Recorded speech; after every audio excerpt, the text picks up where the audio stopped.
Success అంటే ఇదేరా. తండ్రేమో గొర్రెల కాపరి, కొడుకేమో కాబోయే ఐపీఎస్.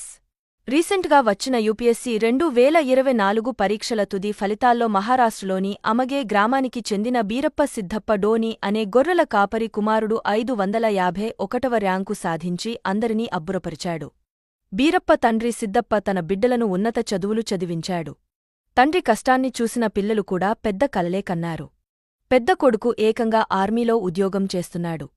బీటెక్ పూర్తి చేసిన బీరప్ప ఐపీఎస్ కావాలనే కలతో సివిల్స్ వైపు అడుగులు వేశాడు. లక్ష్యం కోసం తనకు వచ్చిన పోస్టల్ జాబ్ వదులుకుని ప్రిపరేషన్ సాగించాడు.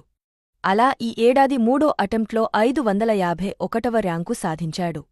దేశంలోని అత్యంత కఠినమైన పోటీ పరీక్షలలో ఒకటిగా పరిగణించే యూపీఎస్సీలో ఉత్తీర్ణత సాధించిన బీరప్ప నేటి యువతకు ఆదర్శంగా నిలుస్తున్నాడు. చూశారు కదా బీరప్ప సక్సెస్ స్టోరీ.